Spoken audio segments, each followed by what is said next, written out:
এজন্য আল্লাহ বা ইতিহাস ঘটিয়েছে। ইতিহাস আমাদের জন্য শিক্ষা দিচ্ছে, আমাদের এখানে শিখতে হবে। আখরি জামানা, কঠিন সময় এসে গেছে। মাথায় টুপি, মুখে দাড়ি, পরনায় জুব্বা রেখে মুসলমান দাবি করে এই রকম লোক যদি হতভাগা একবারের সঙ্গে মিশে গিয়ে দ্বীন ইলাহি লিখতে পারে, তাহলে আজকে দিনে তো এই রকম মুসলমান সমাজে আছে। এই যুবকেরা, তরুণেরা, তাই মনে রাখবেন, আপনি যার কথা শুনছে তাকে আপনি দেখুন, তার লেবাস, তার সুরাত পরে দেখবেন সে কি বলছে আগে দেখুন। তার কথা যদি কোন এক অ্যাঙ্গেল থেকে আপনার আল্লাহর বিরুদ্ধে যায়, আপনার দ্বীনের বিরুদ্ধে যায়, আপনার রসুলের বিরুদ্ধে যায়, আপনার ইসলামের বিরুদ্ধে যায়, আপনার ইমানি দায়িত্ব হলো তার থেকে আপনাকে দূরে সরে যেতে হবে, নচেত আপনার জন্য কি ক্ষতি হতে পারে শুনুন। দুনিয়া জমিনে আল্লাহ পাক ওই জালিমদের দ্বারায় আপনাকে আমাকে মিটিয়ে দেবে, এবং পরকালও আল্লাহ পাক আমাকে আপনাকে জাহান্নামে দেবে। এই জন্য আল্লাহ যুগে যুগে নবীদের দ্বারা আমাদেরকে সতর্ক করেছে। এই জন্য আল্লাহ যুগে যুগে নবীদের ঘরে পরীক্ষা নিয়ে আমাদেরকে শিক্ষা দিয়েছে। এ যুবকেরা, হযরত ইসমাঈল আলাইহিস সালাম, হযরত ইব্রাহিম আলাইহিস সালাম আল্লাহ পাকের প্রেমে আগুনে যেতে রাজি হয়ে গেছে। আমার আল্লাহ পাক বলে দিলে, এ আগুন রে, আমি আমার ইব্রাহিমকে পরীক্ষা নিচ্ছিলাম, আমার ইব্রাহিম আমার প্রেমে কামিয়াবি হয়ে গেছে। এ আগুন আমার ইব্রাহিমের জন্য জান্নাতের বাগান হয়ে যা। ওই আগুনের মধ্যে জান্নাতের বাগান হয়ে গেছে। ইব্রাহিম নবীকে আগুনে ফেলে দেওয়া হলো। ইব্রাহিম নবীর এক চাচা ছিল, সে এমন করে নমরুদের দলে ছিল। সে নমরুদের বাড়ির ছাদে উঠে এমন করে যখন 3 দিন পরে ইব্রাহিমের আগুনের দিকে তাকিয়ে দেখছে, দেখতে লেগেছে ইব্রাহিম আলাইহিস সালাম ওই আগুনের ভেতরে ফুলের বাগান এবং জান্নাতি খানা খাচ্ছে। ওই সময় নমরুদের বাড়ির ছাদ থেকে আজর বলতে লেগেছে, যাকে বাপ হিসাবে সম্বোধন করা হয়েছে কিন্তু সে চাচা হয়। এ যুবকেরা ওই ছাতির উপর দিয়ে বলতে লেগেছে, অবশ্যই ইব্রাহিমের আল্লাহ অনেক দয়ালু। আরো জোরে বলুন সুবহান। আচ্ছা, আমার আল্লাহ যদি হক পথে থাকার জন্য, নাই পথে থাকার জন্য আমাদেরকে যদি আল্লাহ পরীক্ষা নেয়, এবং সেই পরীক্ষায় যদি আমাদের মৃত্যুও হয়ে যায়, আমাদের কিছু অসুবিধা আছে ভাই? আমি সবাইকে জিজ্ঞেস করছি, অসুবিধা আছে? কেন? মরণ তো সে একদিন হবে।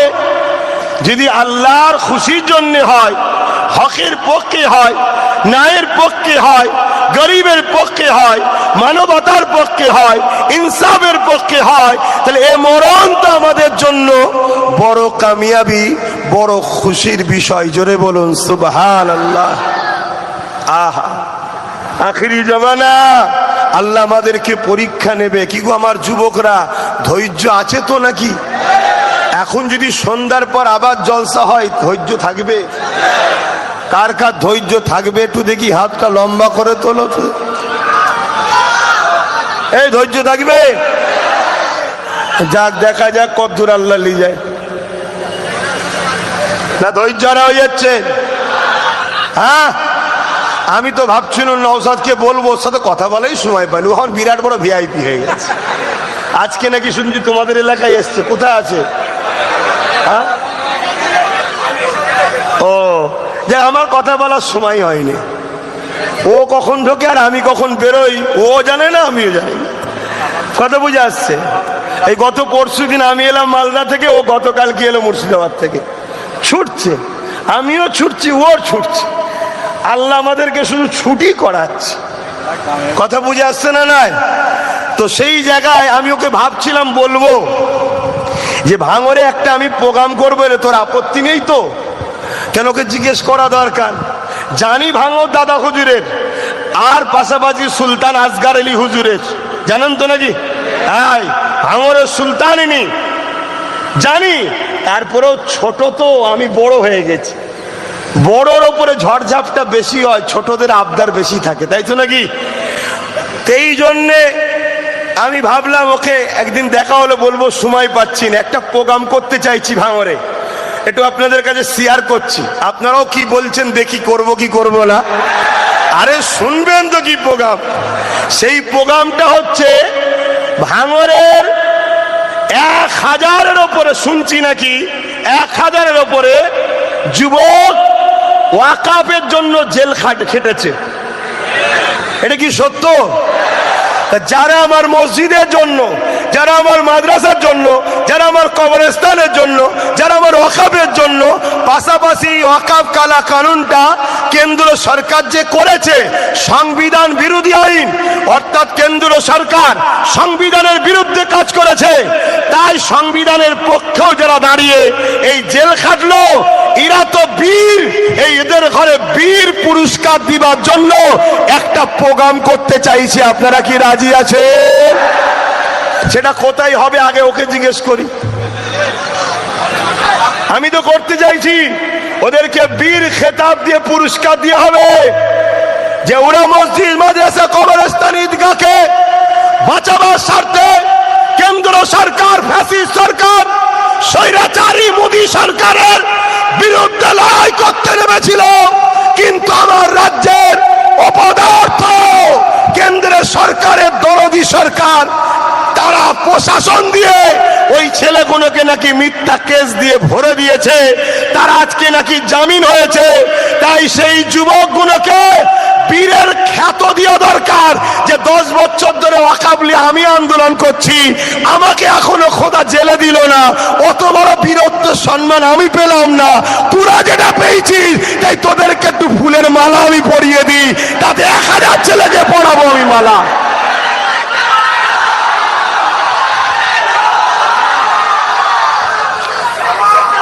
তারা আমার মসজিদের জন্য কথা বলতে যাচ্ছিল, তারা আমার মাদ্রাসার জন্য কথা বলতে যাচ্ছিল, আপনাদেরও কি উচিত নয় তাদেরকে সংবর্ধনা দেওয়া?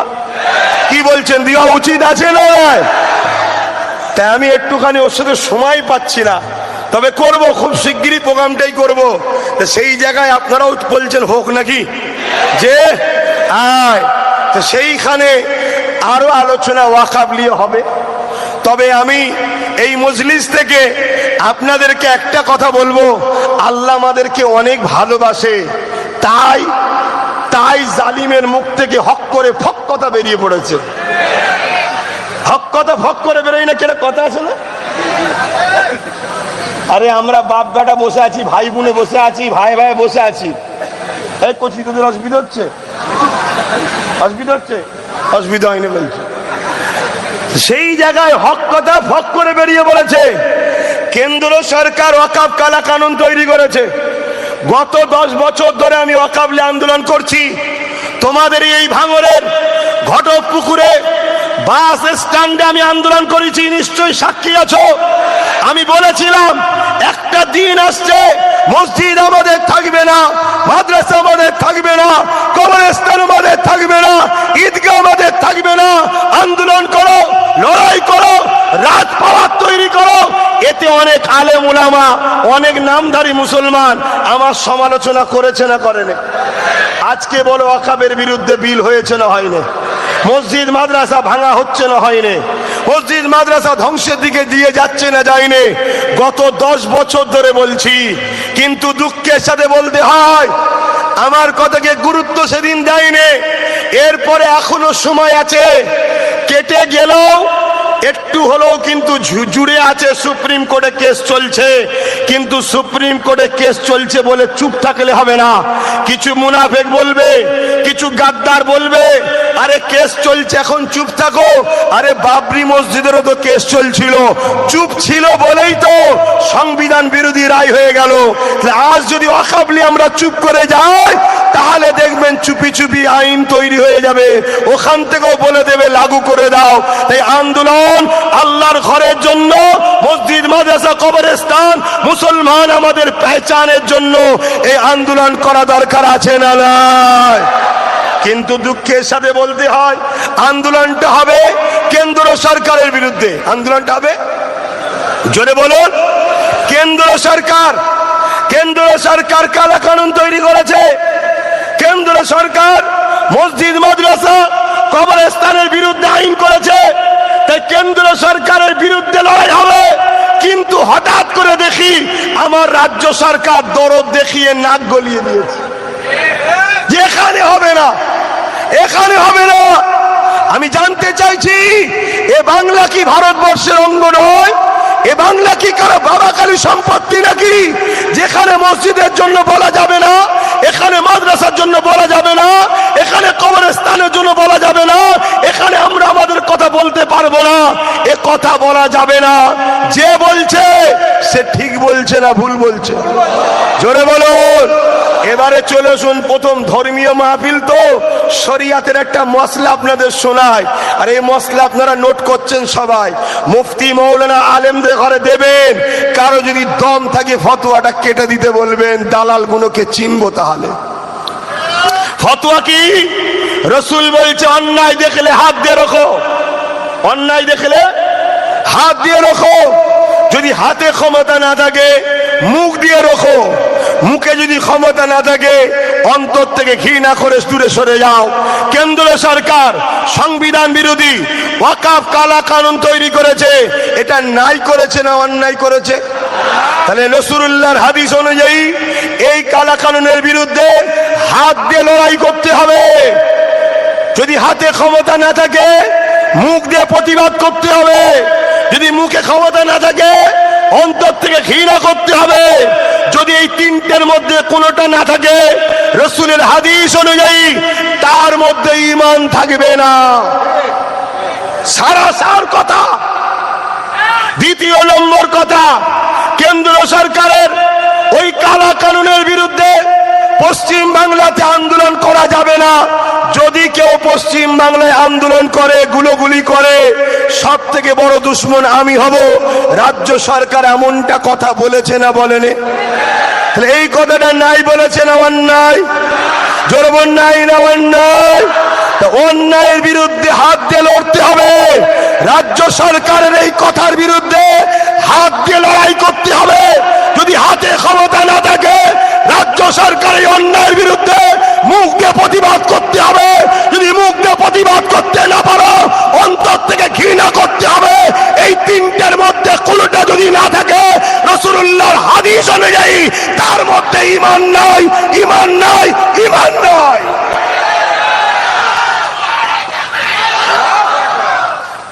শরিয়াতের মশলা বলে গেলাম, কেন ধর্মসভা তো ধর্মের কথাই বলছি, শোনো না। ধর্মের কথা বললে চোরের বুকে টিপিস টিপিস করে, ধর্মের কথা বললে শয়তানের মুখ অন্তর ঝপঝপ করে। ধর্মই তো জুলুমকে খতম করে। জোরে বলুন সুবহানাল্লাহ। আজকে বলো, কেন্দ্র সরকার বিল করেছে, আমরা আন্দোলন করব কেন্দ্র সরকারের বিরুদ্ধে। রাজ্য সরকার হঠাৎ করে নাক গলিয়ে দিয়েছে। আর নাক তো গলিয়েছে, এমন নাক গলিয়েছে নাক কেটেও গেছে, নাক কেটে গেছে। এই কথাটাকে মানুষ ভালোভাবে লাইনে লিয়েছে নাকি? ভালোভাবে লাইনে যে আমরা সব করব তোমার জন্য, লড়াই করব তোমার জন্য, ভাইকে খুন করব তোমার জন্য, ঝগড়া করব তোমার জন্য। আর তুমি ক্ষমতায় বসে বলবে যে মসজিদ মাদ্রাসার হয়ে যে কথা বলবে তার সবচেয়ে বড় দুশ্মন আমি হব। আজকের এই ভাঙরের জমিন থেকে, সুলতান আসগর আলী হুজুরের জমিন থেকে, আমার মুজাদ্দেদ জামানের ভালোবাসার ভাঙর থেকে আমিও বলছি রাজ্য সরকারকে এই কথাটাকে উইড্রো করে ক্ষমা চেয়ে নাও। এই কথাটাকে উইড্রো করে ক্ষমা চেয়ে নাও। আর যদি ক্ষমা না চাও মনে রেখে দিও, কিছু দালাল মোল্লা মলিশা পীর পীরজাদা দিয়ে রুখতে পারবে না খোদার মার। কেন?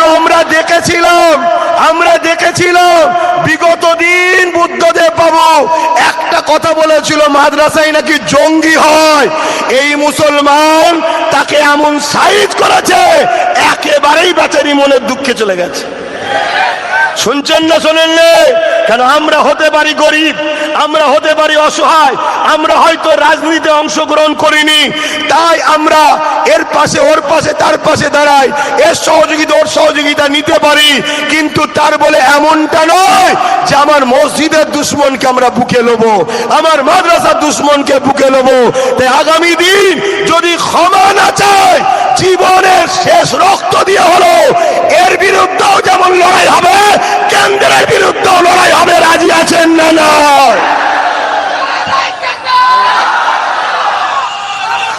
ভাইয়েরা আমার, কারণ এটা আমার মসজিদের সওয়াল, এটা আমার মাদ্রাসার ব্যাপার, এটা আমার কবরস্থানের ব্যাপার, এটা আমার খানকার ব্যাপার, এটা আমার দ্বীনের ব্যাপার।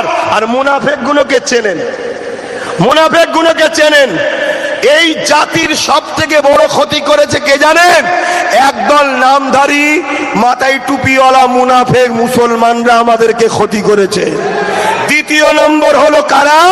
একদল নামধারী মুনাফিক মুসলমান রাজনীতির নেতারা আমাদেরকে শেষ করেছে। আজকে এত বড় একটা ঘটনা ঘটছে, কই আমাদের মুনাফিক সেই মুসলমানদের মুখে কথা, কই আমাদের সেই মুসলিম নেতাদের মুখে কথা, কই কই কথা আছে? এই কথা বলুন, কথা আছে? আজ ভাঙড়ের মানুষকে এই কথাকে সামনে রেখে বলে যাচ্ছি, গত 10 বছর আগে বলেছিলাম ওয়াকাফ যাচ্ছে, গেছে না যায়নি, গেছে না যায়নি। কিন্তু আজ যদি তোমরা আমার কথাকে বিশ্বাস না করো, আগামী দিন হারে হারে বুঝে নেবে। কি ভাঙড়বাসী শোনো, তোমাদেরকে টার্গেট বহুত দিন থেকে, তোমাদের বুকের ওপর দিয়ে কেটে কেটে খাল হয়, তোমাদেরই বুকের ওপর দিয়ে সবকিছু করার শখ যায়। কেন? তোমরা কারো মুখাপেক্ষী নয়, খাটো, আর তোমাদের জমিন ফসল এত দেয়, অন্য জায়গা দেয় না। তোমাদের ফসলের খাদ্য পুরো কলকাতা খেয়ে বেঁচে আছে, তাই এদের ভয় হয় ভাঙড়বাসীরই কখনো দাম বেরিয়ে দেয়, কলকাতার ভিআইপিরা না খেয়ে মরে যাবে। এজন্য ভাঙড়কে প্রচুর টার্গেট আছে, সেই টার্গেটের একটা টার্গেট বলে যাচ্ছি, তোমাদের ওপরে লক্ষ্য হলো এয়ারপোর্টের নামে জমি অধিগ্রহণ করে তোমাদেরকে উচ্ছেদ করার পরিকল্পনা চলছে। আজ এ কথা মিলিয়ে নেবে, রেকর্ড হচ্ছে। যেদিন জমি চলে যাবে, এ ঘর ভাঙবে, বাড়ি ভাঙবে, বাচ্চাদের নিয়ে মায়েদের নিয়ে থাকবে কোথায়? বুলেটের গুলি খেতে হবে, লাঠি খেতে হবে, মার খেতে হবে। ওতে মরতে যখন 2 দিন পরেই হবে, আজকে মরবো যাতে করে কোনোদিন ভাঙড়ে কেউ জমি নিবার স্বপ্ন না নেয়। এর জন্য লড়াইয়ের দরকার আছে না নাই? জোরে বল, লড়াইয়ের দরকার আছে না নাই? তাই বলে গেলাম, যেমন অকাবলে বলেছিলাম, মানুষ আমার কথা সাথ দেয়নি। মনে রাখবেন, মানুষটা ছোট হতে পারি বয়সে, কিছু জিনিস আল্লাহর পক্ষ থেকে সাহায্য পায়, আলহামদুলিল্লাহ। এটা পীরের মাশায়েখদের দোয়া। তাই সেদিনও বলেছিলাম যা, আজও তাই ঘটছে, আজও বলে যাচ্ছি, আগামী দিন তাই ঘটবে। তো যাক, সময় যখন আসবে আরো আলোচনা হবে। আমি ওয়াকাফ যেটা বলছিলাম, কি ওয়াকাফ বলা যাবে না? যাবে না? ওয়াকাফ তোমার ধর্ম, ওয়াকাফ তোমার ধর্মের একটা পাঠ। তাহলে বলুন, সেই ওয়াকাফ নিয়ে প্রত্যেকটা ইমাম, প্রত্যেকটা আলেম, প্রত্যেকটা পীর পীরজাদা 5 মিনিট হলেও আলোচনার দরকার আছে না নাই? প্রতিটা মসজিদের ইমামদের অনুরোধ করছি, 2 লাইন হলো বলুন ওয়াকাফ নিয়ে প্রতি জুম্মায়। ঘুমিয়ে পড়লে হবে না, ঘুমোলে বাবরির মতো চলে যাবে। আর প্রতিটা আলেম উলামা যারা মাইক পান, জলসা করেন, 5 মিনিট হলো ওয়াকাফ নিয়ে জাতিকে সজাগ করুন। যত আন্দোলন বাড়বে, দিল্লিতে তার প্রভাব বাড়বে, যত আন্দোলন বাড়বে, দিল্লিতে তার চাপ বাড়বে। কৃষকরা যেমন আন্দোলন করে কেন্দ্রের কালা কানুনকে বাতিল করেছিল, আমাদেরকেও আন্দোলন করতে হবে মসজিদ, মাদ্রাসা, কবরস্থান, ঈদগাহকে বাঁচাবার জন্য। নাহয় মনে রাখবেন, আগামী দিন আমরা আমাদের কবর দিতে পারবো না, বাধ্য হতে হবে পুড়াতে। 2-4 দিন কষ্ট হবে পুড়াতে, তারপরে অভ্যাস হয়ে যাবে। এদের লক্ষ্য হলো ইসলামকে মুছে দেব। এদের লক্ষ্য কি? ইসলামকে মুছে দেব। একদিকে একজন সরকারের পয়সায় 3 কোটি টাকা খরচ করে দীঘাতে হিন্দু ভাইদের ধর্মস্থান করছে, করছে না? করে না? 300 কোটি টাকা খরচ করে অপরদিকে আরেকজন আমাদের ধর্মের স্থানগুলোকে ভাঙতে চাইছে। তার মানে কি মুসলমানদের কোনো ঐতিহাসিক স্মৃতি রাখবো না, প্রমাণ করব ভারতে মুসলমান নতুন নতুন এসেছে, এরা আগে ছিল না, তাই এদেরকে নাগরিকত্ব কেড়ে নেওয়া হবে। তাই আমার আরেকটা দাবি, এই জলসা থেকেই বলছি, আপনাদের আপত্তি নাই তো? দীঘাতে যেমন 300 কোটি টাকা খরচ করে কেউ যদি হিন্দু ভাইদের ধর্মের স্থান করে, সরকারি টাকা সবার অধিকার, তাহলে সেই দীঘাতে কেন অন্য আদিবাসী, দলিত, শিখ, পাঞ্জাবি এবং মুসলমানদের ধর্মের স্থান হবে না? ওখানে আমাদেরও করে দেখাতে হবে, ঠিক না বেঠিক গো? ওখানে আমাদেরকেও করে দিতে হবে। আমার সঙ্গে আপনারা একমত না? একমত নয়? একমত তো নাকি? অধিকার নিতে শিখুন, অধিকার নিতে শিখুন। আমি জামা কিনি ট্যাক্স দিই, টুপি কিনি ট্যাক্স দিই, আপনি কাজ কারবার করেন ট্যাক্স দেন। সেই ট্যাক্সের টাকায় 300 কোটি টাকা খরচ করে হিন্দু ভাইদের জন্য তুমি তীর্থভূমি করেছো। সরকার, তুমি সবার সরকারি পয়সায় তো করা উচিত নয়, তারপরেও তুমি করেছো। যখন তুমি সবার সরকার বলছো, তাহলে আমাদেরটা কই? এটা দরকার আছে না নাই?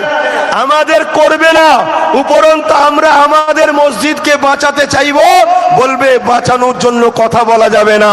এদের পরিকল্পনাটা আপনারা বুঝতে পাচ্ছেন কি জানি না।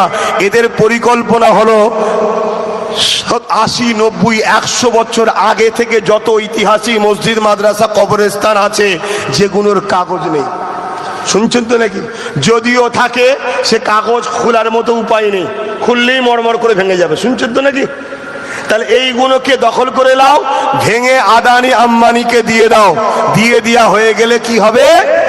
তখনই আমরা বলবো স্বাধীনতার আগে যদি ভারতে মুসলমান থাকতো, পশ্চিম বাংলায় থাকতো, তাহলে তোমাদের মসজিদ, মাদ্রাসা, কবরস্থান কই?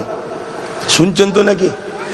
আর যদি আমরা এগুলো বাঁচাতে পারি, 1400 বছরের একটা মসজিদ আছে কেরলে, চিরামান মসজিদ। কি মসজিদ? কেরলে। কত বয়স? 1400। বাদশা চিরামান। ওয়াকিয়াটা বলবো? এই মসজিদের ওয়াকিয়াটা বলবো? অসুবিধা হচ্ছে নাকি আপনাদের? চিরামান বলে একজন ব্যক্তি ছিলেন, কেরলের রাজা। আমার নবী পাক যখন আকাশে চাঁদকে 2 টুকরো করেছিল, জানেন তো নাকি? এ নজওয়ানেরা, আবু জেহেল হাবিব ইয়ামানি বলে একটা জাদুকরকে নিয়ে এলো। ওই জাদুকর আমার রাসূলুল্লাহকে পরীক্ষা করতে লাগলো। হে আব্দুল্লাহর বেটা মুহাম্মদ সাল্লাল্লাহু আলাইহি ওয়াসাল্লাম, তুমি যদি সত্যিকারের নবী হও, তাহলে আসমানে কিছু করে দেখাও। আল্লাহ নবী বলতে লাগলে, আসমানে কি করে দেখাবো? ওই সময় চিরামান মন করে হাবিব ইয়ামানিকে আমার রাসূলুল্লাহকে বললে, আসমানে কিছু করে দেখাও। আল্লাহ নবী চাঁদনি রাত্রিরে 14 চাঁদ উঠেছে, পুরো গোলাকার চাঁদ। আল্লাহ নবী বলতে লাগলে, এই চাঁদটাকে 2 টুকরো করে কি দেখাবো? হাবিব ইয়ামানি অবাক হয়ে গেল, চাঁদ কি করে 2 টুকরো হতে পারে? আল্লাহ নবী হাবিব ইয়ামানিকে এই কথা বলে উত্তরের অপেক্ষা করলেন না। নবী আমার সাদা উঙ্গলিটাকে চাঁদেরই মাথা থেকে ও মাথা টান দিলেন, সঙ্গে সঙ্গে চাঁদ 2 টুকরো হয়ে যায়। এ নবীর উম্মতেরা, সেই নবীর দিন, মসজিদ, মাদ্রাসা, কোরআনের দিনকে বাঁচাবার জন্য আমরা কি আমাদেরকে 2 টুকরো করতে পারবো না? আরে চাঁদ যদি আমাদের থেকে আশরাফুল মখলুকাত চাঁদ নয়, আমরা মানুষ হলাম আশরাফুল মখলুকাত। চাঁদ যদি নবী পাকের জন্য নিজেকে নিজে 2 টুকরো করে দিতে পারে, সেই নবীর দিনের দুশমনদের বিরুদ্ধে, সেই কোরআনের দুশমনদের বিরুদ্ধে, আর মসজিদ মাদ্রাসা দুশমনদের বিরুদ্ধে, মুনাফিক মুসলমানদের দুশমনদের দূরে থেকে এমন করে আমরা কি নিজেদের ঘরে আল্লাহর দিনের জন্য কুরবানি করতে পারবো না? মৃত্যু তো অবশ্যই একদিন না একদিন হবে। এ যুবকেরা, তরুণীরা, বাপেরা, এই দৃশ্য যখন মক্কা জমিনে নবী পাক চাঁদকে 2 টুকরো করে দিল, ওই দিনেতে ভারতের জমিনে কেরলে একটা রাজা ছিল চিরামান। সে বসে বসে দৃশ্যটা দেখছিল, ওই তারিখটাকে নোট করে রেখেছিল। পরে যখন আরব থেকে এমন করে ব্যবসার জন্য হযরত আব্দুল্লাহ হুজুর যখন এমন করে ভারতের জমিনে আসে, তিনাকে জিজ্ঞাসা করা হয়েছিল, এ মুহাম্মদ রাসূলের অনুচর, তোমরা তো আসমানি কিতাবের খবর রাখো, বলতে পারবে ওই দিনে চাঁদ দু টুকরো হয়েছিল কেন? ওই সময় নবী পাকের সাহাবী বলেছিলেন, ওই দিন চাঁদ আল্লাহ নবীর উংলির ইশারায় দু টুকরো হয়েছিল। এই কথাটা শোনার সাথে সাথে বাদশা চিরামার আর দেরি না করে এমন করে নৌকো জাহাজ দিয়ে পাড়ি দিয়ে মক্কা জমিনে চলে যায়, আরবে চলে যায়, গিয়ে আমার রাসূলুল্লাহর কাছে পৌঁছে গিয়ে ইমানের কলেমা পড়ে মুসলমান, ইসলাম কবুল করে নিয়েছিল। আরো জোরে বলুন সুবহান। সেই দিনকারের একটা মসজিদ কেরলের চিরামানে আছে, আমি গিয়ে দেখে এসেছি, ওখানে মাহফিলে গেছিলাম, তারা ঘুরতে নিয়ে গিয়েছিল। সেই মসজিদ 1450 বছর আগেকারের মসজিদ দাঁড়িয়ে আছে, ওইগুলো টার্গেট। তার মানে মসজিদ যদি 1450 বছর আগে থাকে, তার মানে ভারতবর্ষে 1450 বছর ধরে মুসলমান আছে। তাহলে যে মুসলমান এত হাজার হাজার বছর ধরে আছে, এই মুসলমানকে কেন্দ্র সরকার তাড়াতে পারবে? পারবে না। এই জন্যই পরিকল্পনা করছে আগে মুসলমানদের 1000 বছরের মসজিদ, 1000 বছরের কবরস্থান, 1000 বছরের ঈদগাহ, 1000 বছরের ঐতিহাসিক স্মৃতিগুলোকে প্রথমে মিটিয়ে দাও। মিটিয়ে দেওয়ার পরে বলবো, তোমরা যদি হাজার হাজার বছর ধরে থাকতে, তোমাদের ধর্মীয় পেহচান কই? কথা মাথায় ঢুকছে? আর সেই কাজে সেই কেন্দ্র সরকারের উপকার করছে আমার রাজ্য সরকার। তাহলে ইনি কি ঠিক করছে না অন্যায় করছে? জোরে বলুন। আর রাজ্য সরকারের সঙ্গে কিছু মুনাফিক মুসলমানরা এখন সাথ দিয়ে হই হই করছে। কি দিচ্ছে না দেয়নি? এই মুনাফিক মুসলমানগুলোকে চিনুন। এরা সুযোগ পেলে টুক করে লাভ মেরে বলবে ইসলাম ছেড়ে দিলাম। কি বলবে? ইসলাম ছেড়ে দিলাম। আপনি হয়তো আমার কথা ভাবতে পাচ্ছেন না, কিন্তু আমরা ইতিহাস পড়া ছাত্র, আমরা তারিখে হাদিস পড়েছি, আমরা লাইফে বহুত কিছু ইতিহাস পড়েছি, যেখান থেকে আমরা দেখেছি। যেমন কিছুদিন আগে কাশ্মীরের পাহেলগামে হামলা হলো না? হামলা করলো যারা, তারা সন্ত্রাস, দেশদ্রোহী, সমাজ বিরোধী, তাদেরকে প্রকাশ্য ফাঁসি দেওয়া হোক, আমরা একমত, ঠিক না বেঠিক? কিন্তু হামলা করলো কারা? এমন তো নয়, এমন তো নয়। একদিক দিয়ে হামলা করানো হচ্ছে, আর একদিক দিয়ে গুণ গাওয়া হচ্ছে, দরদ দেখানো হচ্ছে। এ কথা বুঝছেন তো নাকি? যারা হামলা করেছে ওদের ফাঁসি দাও, আমরা চাই। কিন্তু এই হামলার পরে আপনারা সোশ্যাল মিডিয়ায় দেখেছিলেন কি? কয়েকজন লোক বলছে আমরা ইসলাম ছেড়ে দিলাম। এই কে কে দেখেছেন একটু হাত তুলে বলুন। এই দেখেন, দেখেছে।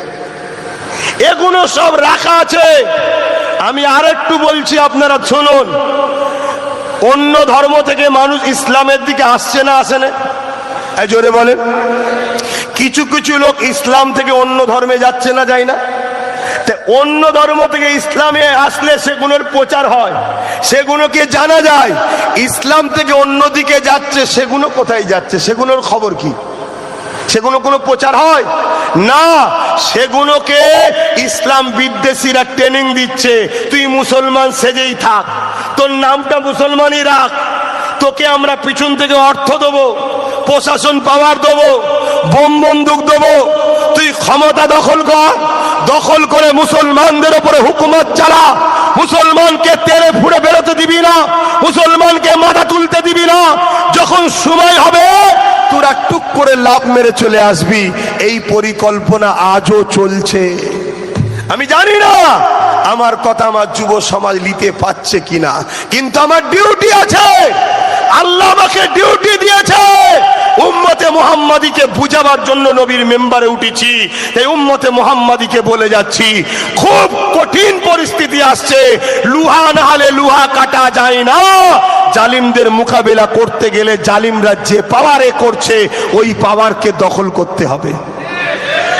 আজকে যদি আমার কথা তোমরা শুনতে, তাহলে আজকে বলো তো দেখি, এই যে চেয়ারে বসে আছি, এই চেয়ারের 4টে পায়া আছে। যদি একটা পায়া আমাদের হাতে থাকতো, তাহলে আমার রাজ্য সরকার কি বলতে পারতো দিল্লি চলে যাও? ধরুন উনি বসে আছে, কিন্তু উনার চারটে পায়ের মধ্যে একটা পায়ে আমাদের হাতে আছে। ওনার ক্ষমতা ছিল তখন এ কথা বলার যে দিল্লি চলে যাও, কেন উনি জানে আমার পায়া খুলে নিলে আমি পড়ে যাব। তাই মুসলমান খুব চিন্তা ভাবনা করো, যত কষ্টই হোক, যতই ত্যাগ স্বীকার করতে হোক, যত যা কিছু দিতে হয় দাও, যা কিছু নিতে হয় নাও, এই বাচ্চাদের ভবিষ্যতের স্বার্থে, এদের ভবিষ্যতের স্বার্থে নিজেদের ঘরে মজবুত হতে হবে।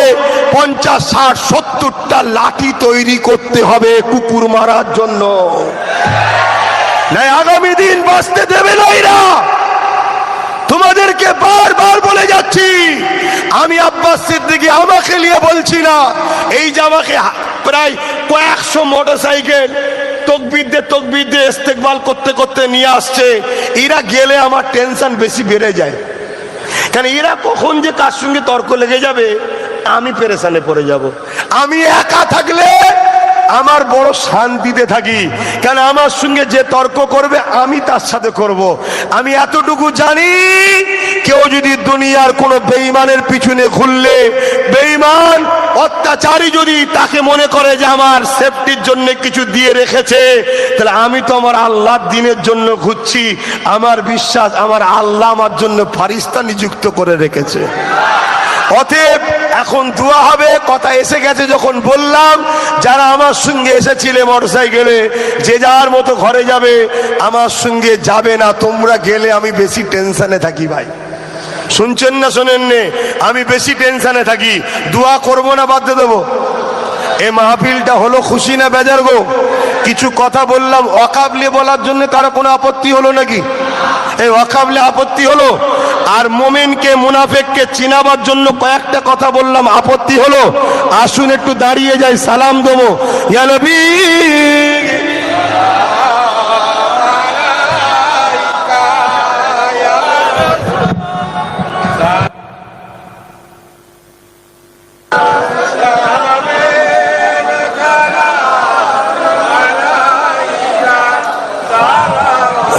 আমাকে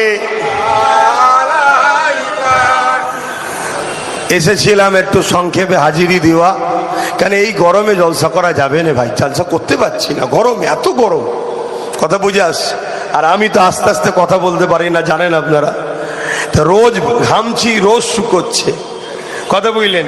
এই কথা বলতে সমস্যা হচ্ছে। ভাই আপনাদের কি সমস্যা হলো? দোয়া না নিয়ে চলে যাবেন আপনারা? না কথায় রাগ হয়ে গেল আমার? হ্যাঁ,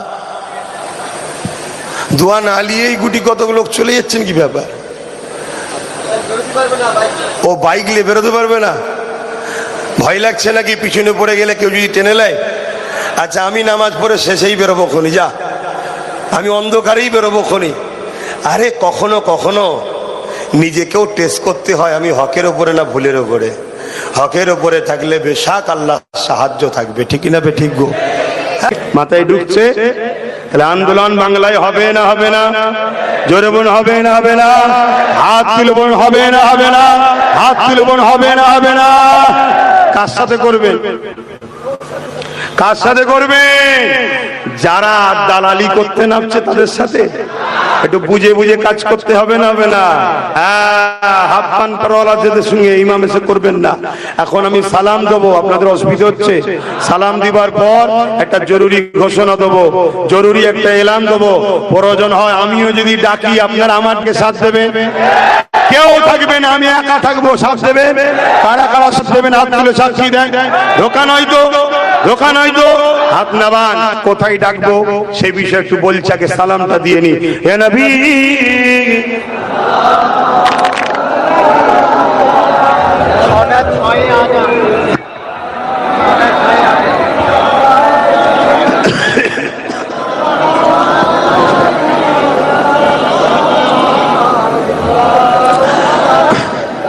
আমার ভাইয়েরা, আপনারা কি কেউ কষ্ট পেলেন? আমি একটু জোরে কথা বলা অভ্যাস, আজকে নতুন শুনছেন নাকি আমার? তাই খারাপ নেবেন না। আপনারা ভালোবেসেই, ঝগড়া করতে হবে না, ভালোবেসেই বুঝান। যদি 26-এ আমাদেরকে পাশে পেতে চান, আজকে আপনি আমাদের পাশে দাঁড়ান। কি কিভাবে পাশে মুখে বললে হবে না, নিন্দা বিল পাস করুন, সুপ্রিম কোর্টে যান, আপনার যতগুলো এমএলএ প্রত্যেকে একটা একটা করে কেস করবে, এমপি গুলো কেস করবে, আপনিও কেস করবেন, ঠিক না বেঠিক? এবং আমরা আন্দোলন করব, লাঠি পিটা করলে হবে না। শুনছেন তো নাকি? আর আমি আপনাদেরও বলি, এই আন্দোলন শুধু মুসলমানদের নয়, কেন ওয়াকাফ আইন করেছে ঠিকই, এটা সংবিধানের পক্ষে না বিরুদ্ধে? তো সংবিধান ধ্বংস হচ্ছে না বাঁচছে? তো সংবিধানকে যে সরকার ধ্বংস করছে, কেন্দ্রের সরকার, তার বিরুদ্ধে তো সংবিধান তো সবার, হিন্দু মুসলমান সবাইকে এক হতে হবে, ঠিক না বেটি? হ্যাঁ, তাই বুঝান সব ভাইদেরকে, আদিবাসীদের যেখানে নিয়েছে আমাদের, এরপরে হিন্দু ভাইদের দেবত্ব সম্পত্তি আছে নিয়ে নেবে, তারপরে শিখ পাঞ্জাবি সব্বার নেবে। কেন এ সরকার হিন্দু দরদি নয়। 50 টাকা করে গ্যাসের দাম বেড়ে গেছে, হিন্দুদের জন্য কম নাকি? 2 টাকা করে তেলের দাম বেড়েছে, হিন্দুদের কম? 14 টাকা ওষুধের দাম বেড়েছে, হিন্দুদের কম? তাহলে এ সরকার কেন্দ্রে বসে আছে সবার বিরুদ্ধে, এটা বোঝানো দরকার আছে না? না বোঝানোর তো জানো নেই, যখন তখন যেখানে খুশি ডেকে দিলে হবে না, একটু বুঝে সুঝে কাজ করতে হবে। তাহলে বিড়ি কেটে যিনারা ডেকেছে, যাব কি যাব না পরের কথা, কিন্তু আগে দেখতে চাই তিনারা এই পরশু দিনে ওয়াকাফ কানুনের বিরুদ্ধে যারা এসেছিল, রাজ্য সরকারের পুলিশ মেরেছে, এর বিরুদ্ধে কি আন্দোলন করা দরকার আছে না? না চেনো আপন পরকে। ইয়া নবী সালাম, ইয়া রাসূল সালাম, ইয়া হাবিব সালাম, সালাম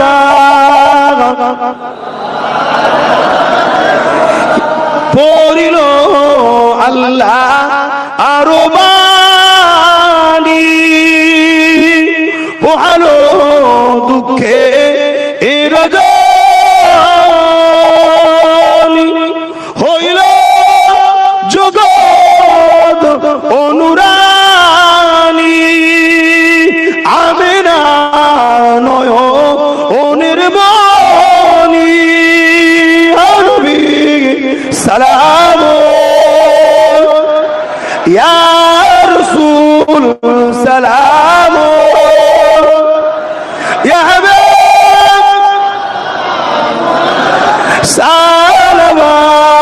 সালাওয়াতুল্লাহ। সময় কম, একটু দোয়া করতে হবে। আর একটা কথা বলবো, সকলে তাড়াতাড়ি গায়ে গায়ে বসে যান, তাড়াতাড়ি বসো। বিসমিল্লাহ শরীফের সঙ্গে দরুদ শরীফ, সূরা ফাতিহা, ইখলাস শরীফ পড়ুন। সংক্ষেপ সময়, একটা ছোট্ট করে কথা শুনছেন তো? আমি প্রতি বছর আহলে সুন্নাত ওয়াল জামাত দ্বারা এই মাহফিলটা করি, এতে আপনারা অখুশি নাকি? আবার সামনে বছর হোক, আপনারা চান তো? কারা কারা বলছেন হোক, একটু হাত তুলে দেখা। নারাজ হলেন নাকি? আলহামদুলিল্লাহ, এই ছেলেদেরকে পাঠাচ্ছি, যার যা খুশি পকেটে হাত দেন, যার যা খুশি একটু শরীক হন। যার যা খুশি, যার পকেটে নেই আলাদা কথা, থাকতে দেবেন না, ধর্মে দেবেন না তো দেবেন কোথায়? ছেলেরা যাচ্ছে, বেশি করে ছেলে পাঠাও। যার যা খুশি একটু দাও, যার যা খুশি দাও। আর একটু দোয়া হবে, সকলে শরীক হন, দোয়া হবে, তেলাওয়াত করেন। আর শেষ কথা, আমি গত 3 মাস ধরে একটা প্রচার করছি, খবর পেয়েছেন যে বিড়ি কেটে ডাকবো একদিন? খবর পেয়েছেন? গত 3 মাস ধরে আমি সব জায়গায় লোক দেখতে চাইছি, কথা বুঝলেন? প্রচার করে দেখতে চাইছি, যদি আমি একা বিড়ি কেটে ডাকি, ভাইয়ের ছেলে সাথ দিয়ে কারা যেতে রাজি আছেন? আল্লাহকে সাক্ষী রেখে হাত তুলবেন। আল্লাহকে সাক্ষী রেখে বলছেন তো? গাড়ি ভাড়া দিতে হবে? জোরে বলো। খাওয়া দিতে হবে না? কি জন্য ডাকবো? দেশের জন্য, মানুষের জন্য, ইসলামের জন্য, সমাজের জন্য, সংবিধান বাঁচাবার জন্য। এক কথায় ইসলাম সব শিখিয়েছে। জোরে বলুন সুবহানাল্লাহ। আমি আব্বাস সিদ্দিকী, আমি কোনো ভোটে দাঁড়াইনি, কিন্তু আমি আমার ভাইকে দাঁড় করিয়ে এমএলএ বানিয়েছি। কথা মাথায় ঢুকছে না? তাহলে আপনার একটা ভাই ডাক্তার, একটা ভাই উকিল, আর এক ভাইকে নেতা হওয়া দরকার আছে না নাই? হাতে নিজেদের মধ্যে তৈরি করো, আসো আসো, সংগঠিত হও, ঐক্য হও। পরের বাপকে এই দশাই হয়, বিপদের সময় বলবে যা আমার ছেলে এখন খাবে, ঘর থেকে বেরো, অন্য জায়গায় যা। নিজের আব্বাকেই আব্বা বলুন, তাতে কম খাবার থাকে তাই ভালো, আর নাই শুনতে হবে যা দিল্লি যা। শুনতে পাচ্ছেন? চেয়ারের একটা পায়া যে দেবে তার সাথে আমরা আছি। কথা ঠিক? কথা ঠিক? আল্লাহকে সাক্ষী রেখে বলুন, হাত তুলে লম্বা করে, চেয়ারে একটা পায়া দরকার আছে না নাই? আছে না নাই? হ্যাঁ, এটা মাথায় রাখবেন। আর এই গরমে কখনো ঘেমে যাচ্ছি, কখনো আবার ঘাম অবস্থায় পানিও খেয়ে ফেলছি। কথা বলতেও বড় কষ্ট। সেই আশ্বিন মাস থেকে মাহফিল করছি একভাবে, শুধু বীজখানে রোজার মাসটা বাদ ছিল। তবে আগামী বছর যে আসছে, গত বছর তো হয়ে গেল রোজার মাস, আগামী যে রোজা আসছে, এই রোজাতেও আবার নিস্তেজ হবে না, কেন বিরাট লড়াই করতে হবে। তো আবার ইফতার খেয়েই লাগবো ইনশাল্লাহ। তো সেই জায়গায় সামনে আশ্বিন মাস আসতে চলেছে, এখনো ফাঁকা নেই। জালিম যতই চেষ্টা করুক, আল্লাহ আমাদের আছে। জোরে বলুন সুবহানাল্লাহ। মুনাফিক, আল্লাহ, মুনাফিক মুসলমান আর বেঈমান গুলো এক জায়গায় হয়েছে। মুনাফিক মুসলমান আর বেঈমান এক জায়গায় হয়েছে। হ্যাঁ, ওদের হাতে অনেক কিছু পাওয়ার আছে, ক্ষমতা আছে, অস্ত্র আছে, প্রশাসন আছে, সব তাকে থাকুক গে যাক। আমাদের সঙ্গে আমাদের আল্লাহ ও রসুল আছে। জোরে বলুন সুবহানাল্লাহ, আরো জোরে বলুন সুবহানাল্লাহ। আজ ওরা ক্ষমতার জোরে অনেক কিছু করার চেষ্টা করবে, অনেক চেষ্টা করবে। আমরা জীবনে সব কিছু দিতে রাজি আছি। আল্লাহ ও রসুলের প্রেম, মোহাব্বত, আদব, যেটাকে ঈমান বলা হয়, আমরা ঈমান দিতে রাজি নয়। ঠিক না বেঠিক?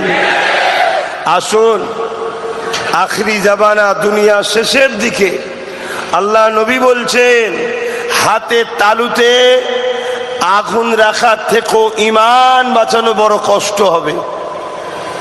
আর মনে রাখবেন, আমার আল্লাহ প্রত্যেককেই পরীক্ষা নেবে, প্রত্যেককেই আল্লাহ পরীক্ষা নেবে। এবং যে মাসটা চলছে, এটা তো পরীক্ষারও মাস। জিলহজ মাস। এই মাসে আব্বাজান ইব্রাহিম আলাইহিস সালামকে, আম্মাজান হযরতে হাজেরা আলাইহিস সালামকে, আর হযরতে সৈয়দুনা ইসমাইল আলাইহিস সালামকে আল্লাহ বিভিন্ন দিক দিয়ে পরীক্ষা নিয়েছে। কম বেশি আমরা সবাই জানি। সংক্ষেপ সময় এই বিষয়টার উপরে একটু আলোচনা করছি। কি অসুবিধা হবে? কেননা আজ আমরা নানান দিক দিয়ে আমরাও পরীক্ষার মধ্যে পড়ছি না, তবে আমাদের পরীক্ষা বড় ছোট ছোট। এই ছোট পরীক্ষায় হারিয়ে গেলে, ঘাবড়ে গেলে, পিছিয়ে গেলে চলবে না। হযরত আব্বাজান ইব্রাহিম আলাইহিস সালামকে আল্লাহ যে পরীক্ষা নিয়েছে, ওই পরীক্ষা যদি নাই তাহলে কি হবে? আল্লাহ আমাদেরকে হিফাজত করেন, বলুন আল্লাহুম্মা আমিন। একবার করে লি কালেমা লা ইলাহা ইল্লাল্লাহ।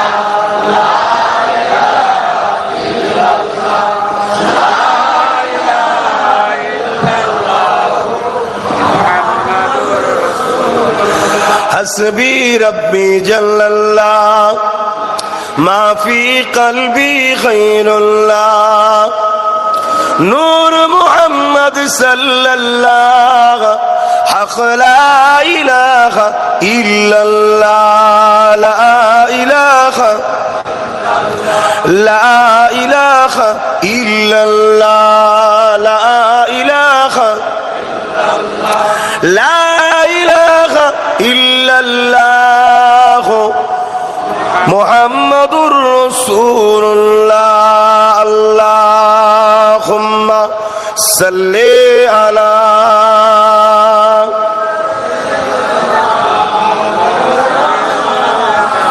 وعلى آل سيدنا।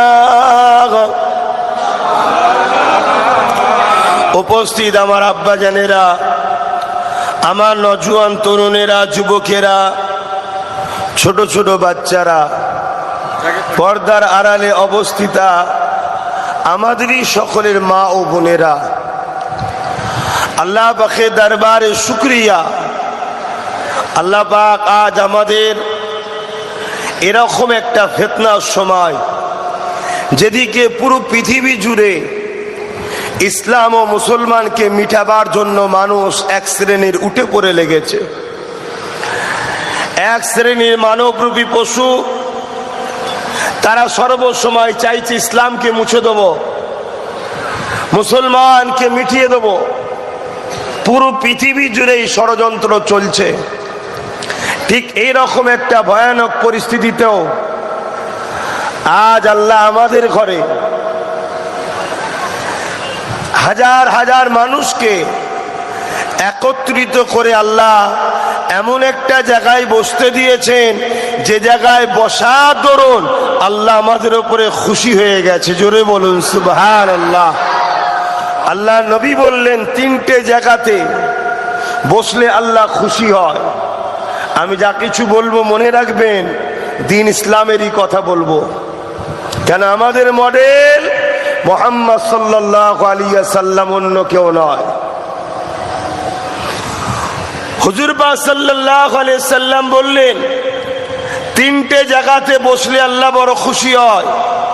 নাম্বার 1 বাইতুল্লাহ, মসজিদ।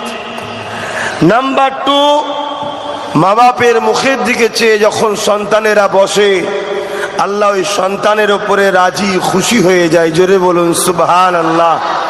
3 নম্বর হলো কালা হালাকা যিকির, যেখানে আল্লাহর কথা হয়। এটা হলো সেই জায়গা যেখানে আল্লাহর কথা হয়, দ্বীন ইসলামের কথা হয়, ন্যায়ের কথা হয়, ইনসাফের কথা হয়। এই জায়গায় যারা বসে, আল্লাহ তাদের উপরে রাজি খুশি হয়ে যায়। জোরে বলুন সুবহানাল্লাহ। সাহাবা হুজুররা জিজ্ঞেস করলেন, ইয়া রাসূলুল্লাহ, হাবিবাল্লাহ, এই রাজি খুশি হলে এর বিনিময়ে আল্লাহ কি দেন? আল্লাহ বলেন, যত ছোট ছোট গুনাহ থাকে নবী আমার জানান, চুপ করে বসে থাকার দরুন আল্লাহ মাফ করে দেয়। জোরে বলুন সুবহানাল্লাহ। আরো জোরে বলেন না সুবহানাল্লাহ। দুনিয়াদারি করতে হবে, সব কিছুই করতে হবে, তবে মডেল হিসাবে মুহাম্মদ রসুলকে মানতে হবে, অন্য কাউকে নয়। লাকাদ কানা লাকুম ফি রাসূলিল্লাহি উসওয়াতুন হাসানা। আপনার সমাজনীতি, অর্থনীতি, রাজনীতি, পরিবার নীতি, ধর্মনীতি, এডুকেশন নীতি, বিজনেস নীতি, সম্প্রীতি নীতি, মানববন্ধন নীতি, রাষ্ট্রনীতি, যাই হোক না কেন, এ উম্মতে মুহাম্মাদি, মুনাফিক মুসলমানের পাল্লায় পড়লে হবে না। আমাদের একটাই লিডার, মুহাম্মদুর রাসূল। জোরে বলুন সুবহানাল্লাহ। অন্য কেউ নয়। আজ সেই নবীর থেকে, ইসলাম থেকে আমাদেরকে দূরে সরাবার নানা রকম ষড়যন্ত্র চলছে। এই ষড়যন্ত্র আজকে নতুন নয়, যুগে যুগে ফেরাউন চেয়েছিল মুসা, বনি ইসরাইল ও ইসলামকে মুছে দেব। নমরুদ চেয়েছিল ইসলাম ও ইব্রাহিমকে মুছে দেব। আবু জেহেল, উতবা, সাইবা, এরা চেয়েছিল মুহাম্মদ রসুলের সাহাবাদের ঘরে এবং মুহাম্মদ রসুলকে, ইসলামকে মুছে দেব। এটা যুগ যুগ ধরে চলে আসছে। কিন্তু মনে রাখবেন, যারা মুছতে চেয়েছিল তাদের হাতে ক্ষমতা থাকতে পারে, লোকবল থাকতে পারে, ম্যান পাওয়ার থাকতে পারে, মানি পাওয়ার থাকতে পারে, অস্ত্র পাওয়ার থাকতে পারে, রাজ পাওয়ার থাকতে পারে, কিন্তু ইতিহাস বলছে আমার আল্লাহ যুগে যুগে তাদেরকে মিটিয়েছে। ইসলাম ও ইসলামের অনুসারী আজও বেড়ে চলেছে। জোরে বলুন সুবহানাল্লাহ। আরো জোরে বলুন সুবহানাল্লাহ।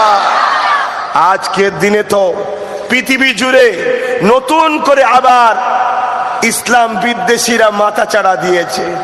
সময় সংক্ষেপ, কতটুকু বলতে পারবো জানি না, কিন্তু পয়েন্টগুলো মনে রাখবেন, কেন মৃত্যু সববার হবে, আমারও হবে, ঠিক না বেটি? জবাব দিতে হবে আল্লাহর কাছে। তাই পয়েন্টগুলো মনে রাখেন। যুগে যুগে ইসলামের বিদ্বেষী দুই শ্রেণীর মানুষ ছিল। কয় শ্রেণী? নাম্বার ওয়ান, জালিম অত্যাচারী শাসক। কারা? জালিম অত্যাচারী শাসক। সে ফেরাউন হোক, নমরুদ হোক, সাদ্দাদ হোক, হিটলার হোক, বুশ হোক, আর আজকে আমার দেশের হতভাগা আকবর হোক, আর আজকে আমার দেশের কেন্দ্রের ফ্যাসিস্ট জালিম সরকার হোক, যুগে যুগে ইসলামের বিরোধী দুই শ্রেণীর মানুষ করেছে। এক শ্রেণী হলো জালিম অত্যাচারী শাসক। এবার কেন বিরোধী করেছে এটা আমি বলছি। দ্বিতীয় নম্বর হলো ধর্মের নামে ভণ্ডমি যারা করে তারা যুগে যুগে ইসলামের বিরুদ্ধে ছিল। আজ আমরা দেখছি, পেপার পত্রিকায় দেখছি, বিভিন্ন বাবা ধর্মস্থানের আড়ালে নারী দেহ শোষণ করছে না করে না?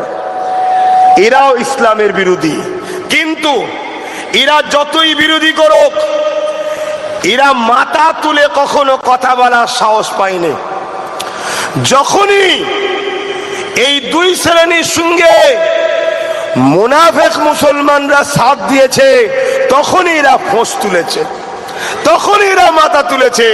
কেন জানে? গাছকে কাটতে গেলে গাছই লাগে। মুসলমান ও ইসলামকে মিটাবার ক্ষমতা পৃথিবীতে কাউকে আল্লাহ দেয়নি।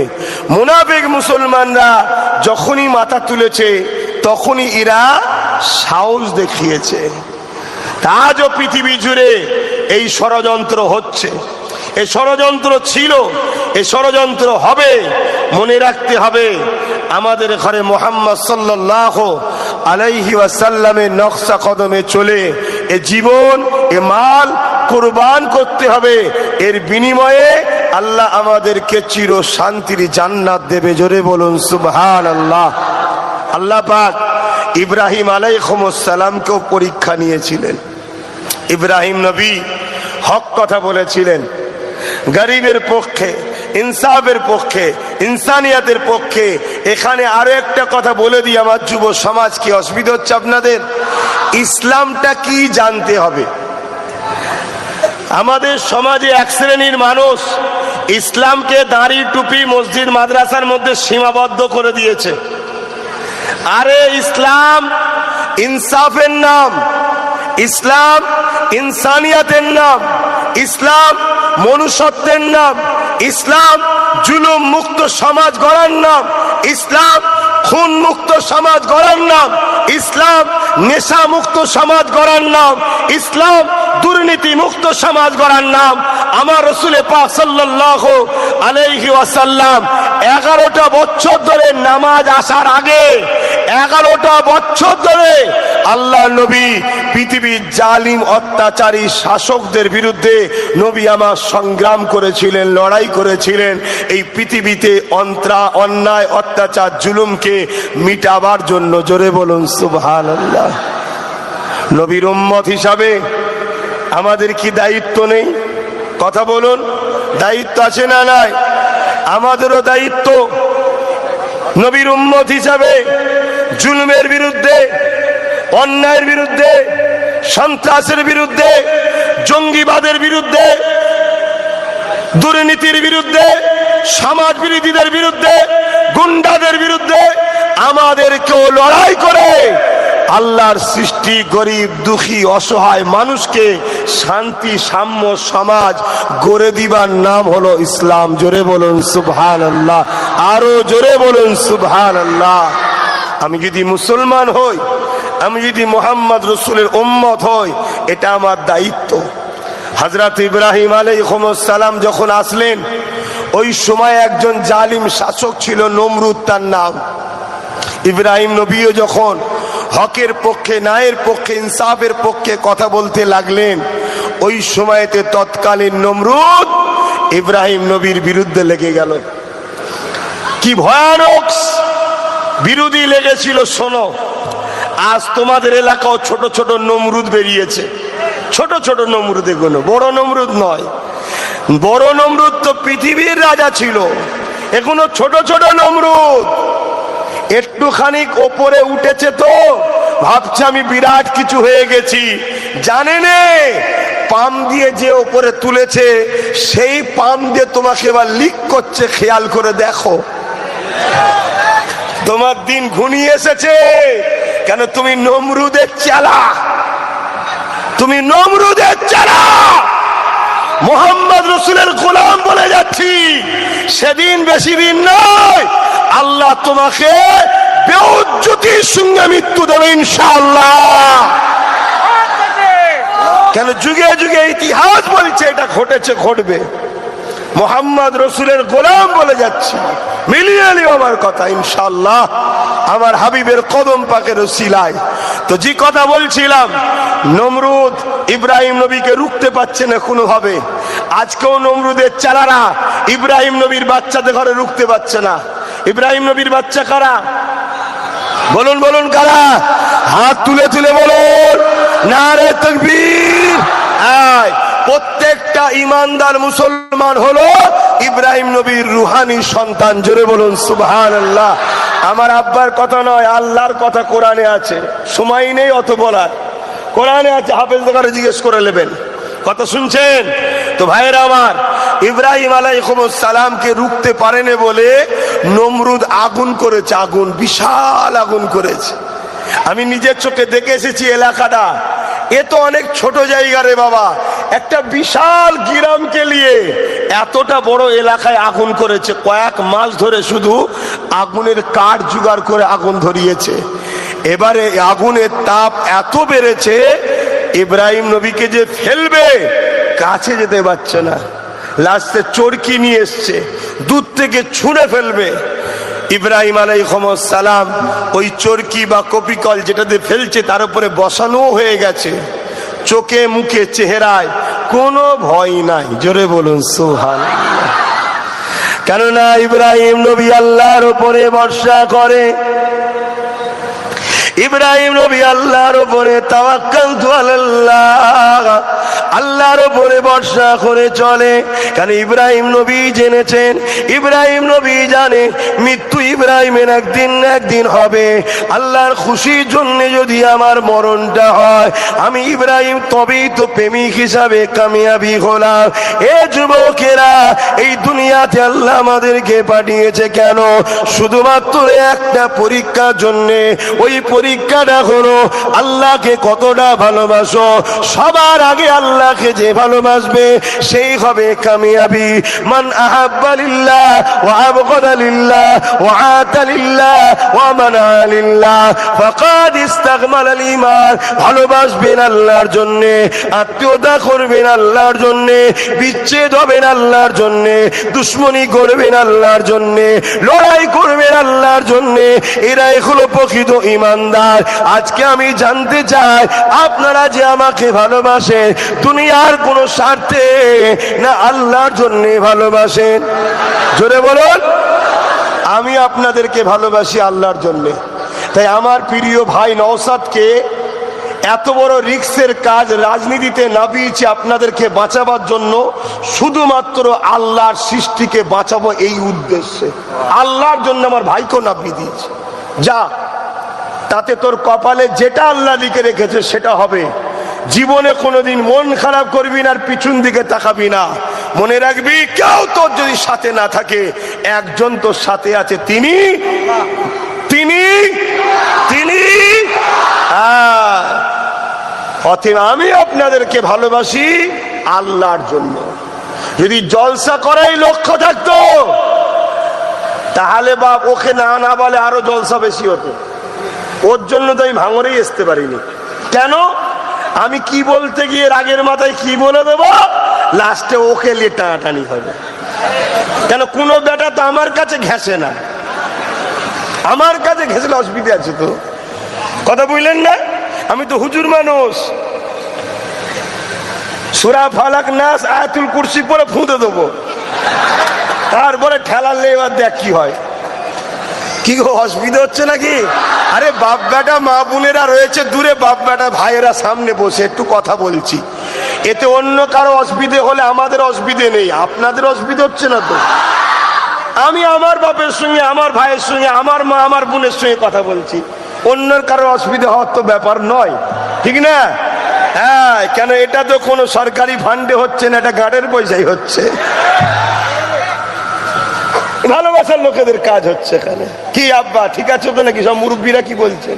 হ্যাঁ, তাই ইব্রাহিম আলাইহিস সালামকে নমরুদ আগুনে ফেলতে যাবে, এমন সময় জিবরাইল সাল্লাম এসে গেছেন। ও হযরত ইব্রাহিম, বিশাল আগুন জ্বলছে, আপনাকে ওখানে ফেলা হবে, আপনি যদি বলেন আমি আপনার পাশে দাঁড়াবো, এই নমরুদ বাহিনীকে এখান থেকে নেস্তেনাবুদ করে দেব। ও হযরত ইব্রাহিম, আমি কি সাহায্য করব বলে, কি করতে পারি আপনার জন্য বলে? আব্বা জান, হযরত ইব্রাহিম আলাইহিস সালাম কি বলেছিলেন? এ হযরত জিবরাইল, আপনি এখান থেকে চলে যান, আমাকে পরীক্ষার সময় ডিস্টার্ব করবেন না, আমার আল্লাহ আমাকে পরীক্ষা নিতে লেগেছে। ইব্রাহিম আমাকে কত ভালোবাসে, আমাকে কত প্যার করে। ও হযরত জিবরাইল, আল্লাহ যদি আমাকে আগুনে ফেলে পুড়িয়ে খুশি হয়, আমি আমার আল্লাহর জন্য একবার নয় আবার যদি বাঁচি, আবার যদি আল্লাহ আগুনে ফেলে, আবার যদি বাঁচি, আবার যদি আগুনে ফেলে, আমি আল্লাহর খুশির জন্য একবার নয় 1000 বার পুড়তে রাজি আছি। আরো জোরে বলুন সুবহান। সে কি বলবে? আল্লাহর খুশি। এই এলাকায় নদী নালা আছে, কিরকম পানি আসতে পারে, সব কিছু পরিকল্পনা করে একটা তৈরি করে দেবে। কথা মাথায় ঢুকছে? হ্যাঁ। তো ফেরাউন, মুসা নবী, আমি আর খুতবা টুতবার দিকে গেলাম না, কথা বুঝলেন? আমি ডাইরেক্ট চলে এলাম, কেন আপনাদের এখন খুতবাই গেলে সময় কম হয়ে যাবে, ওই ডাইরেক্ট পয়েন্টে চলে এলাম। ফেরাউনকে বুদ্ধি দিচ্ছে কি, জাহাপানা আপনার হাতে ক্ষমতা, যা চাইবেন তাই হবে। এক কাজ করুন, প্রত্যেকটা বনি ইসরাইল কওমের বাড়িতে দুটো দুটো করে পুলিশ বা মিলিটারি লাগিয়ে দেন, যে ভাষাটা আপনারা বুঝবেন, লাগিয়ে দেন। সন্তান হলেই চেক করুন, কন্যা সন্তান হলে ছেড়ে দেন, পুত্র সন্তান হলেই কতল করেন। শুনছেন? তাহলে রাজ ক্ষমতা টিকাবার জন্য, গদিতে টিকে থাকার জন্য ফেরাউন কত জুলুম করেছে ভাবতে পারছেন? তারপরেও সেই ফেরাউন মিটেছে না মুসা নবী মিটেছে? এর সবাই বলছে না তো, আওয়াজ দিতে হবে। হ্যাঁ, ফেরাউন মিটেছে। অতএব জুলুম যত বড়ই হোক না কেন, ব্রেনের মধ্যে ঢুকিয়ে নেন কথা, জালিমের সাথে আল্লাহ থাকে না, মজলুমের সাথে আল্লাহ থাকে। জোরে বলুন সুবহানাল্লাহ। আর এটাও শোনেন, কোন মুসলিম দাবিদার যদি জুলুম করে, তার সাথেও আল্লাহ নাই। যদি অমুসলিমের উপরে জুলুম হয়, ওই মজলুম সে আল্লাহ মানে না, কিন্তু সৃষ্টি তো আল্লাহর, আল্লাহ তাকেও এই বিপদ থেকে উদ্ধার করে, কেন আল্লাহ মজলুমের সাথে থাকে, জালিমের সাথে থাকে না। জোরে বলুন সুবহানাল্লাহ। আর এখানে যুগে যুগে 100% সত্য কথা, ইসলাম আর জুলুম একসাথে থাকতে পারে না। এই যুগে যুগে আমরা দেখছি ইসলামের উপরে জুলুম হয়েছে, ইসলাম কখনো কাউকে জুলুম করে না, উপরন্তু জালিমের হাত থেকে মজলুমদের বাঁচাবার জন্য ইসলাম তার পরিবারের লক্ষ লক্ষ বাচ্চাদেরকে শহীদ পর্যন্ত করেছে। জোরে বলুন সুবহানাল্লাহ। তার একটা চাক্ষুষ প্রমাণ দিচ্ছি। যেমন আমার ভারতবর্ষে ব্রিটিশ ছিল, জালিম ছিল, কত অত্যাচার করেছে।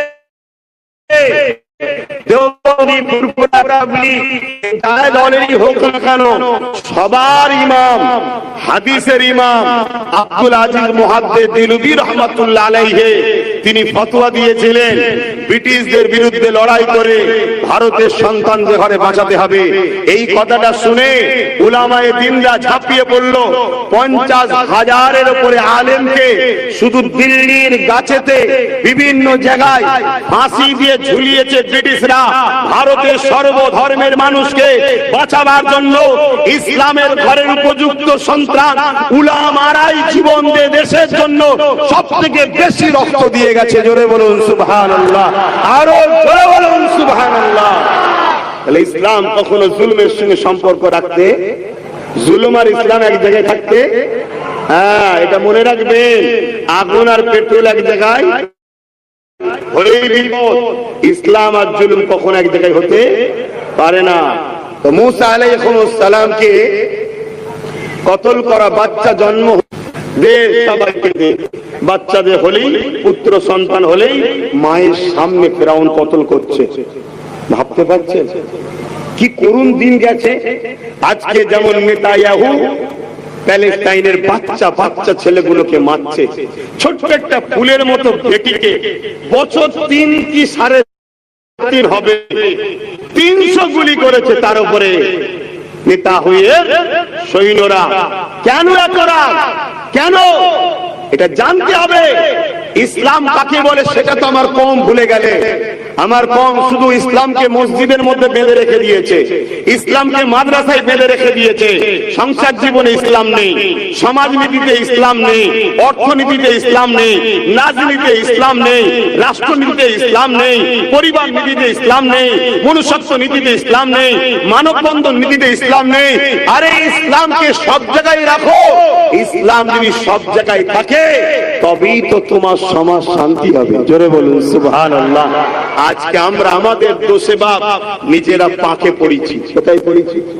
ডুবে কিন্তু যাইনি, কিন্তু যত ভুল ভাবে লড়ালড়ি করবে কি হবে, তত পুঁতবে। তোমাকে পুঁতারও প্ল্যান চলছে।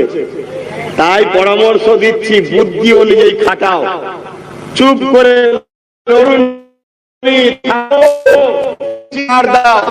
সাহায্য করো, রশি বাড়াও, রশি ধরো, টেনে ওঠো, তাহলে তুমি বেঁচে যাবে। ঠিক তো নাকি?